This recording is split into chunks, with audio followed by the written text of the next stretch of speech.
Okay, so the red light means it's on, and I'm just going to edit it, so feel free to talk as much as you want, and I might ask you some questions, and we'll just chop it up into pieces to get the sound bites or something if we need to. So. Well, my name is Jane Reiki, and my husband and I came to this church in 1949, which means I've been here 60 years. Wow. And in that time, I have seen my children and grandchildren baptized, confirmed, married. As a matter of fact, I think there were 9 confirmations, 7 baptisms, and 4 weddings of family here.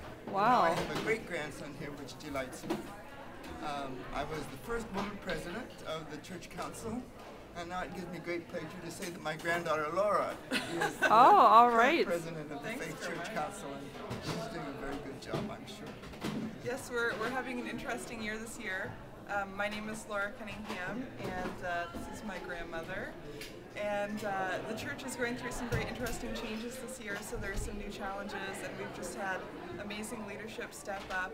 This is a wonderful place to be, and one of my favorite things about faith is that you can, at any age, participate to whatever level you want, and it's such a fun place to get involved.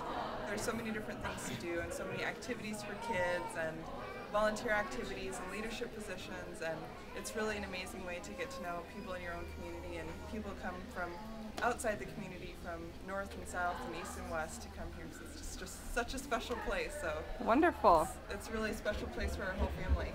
My youngest son, David, is a pastor from this congregation, and he is currently the bishop of the Oregon Synod, which keeps him very busy, and we're very proud of him as well. Grandma, what are some of the places that you volunteer or active, the circles and the groups and opportunities outside of the service to be involved? You should ask what she doesn't do. That would take less time. Well, I sing in the choir, and I'm the treasurer of the circle to which I belong. And what's that called? It's called the Mary Martha Circle. I make the coffee for the Bible study on Wednesday mornings. I go to Wednesday morning Bible study. And on Wednesdays, I take care of the pews, refurnish them with supplies that have been used, and I do the attendance, I record the attendance, and I serve coffee at the coffee hour once a year, as I think everybody does. And I think that's all I can remember. I think what would you say? Yes, I know. There's something else. I drove for our visitation pastor for a number of years. Oh, that's right. What would you say, this is for either of you, to someone who is new or considering coming to church and looking for the right church? What might you say to welcome them, or why they should come to faith? I think one of the great things about this, two of the great things about this church is it's intergenerational. So we have all generations. And the other thing is we're blessed with lots of children. And there are so many opportunities to participate. So you can participate in the bell choir if you wish, or choir, or in committees, or whatever. If you wish to. On the softball team. Oh, that's right, she's on the softball team.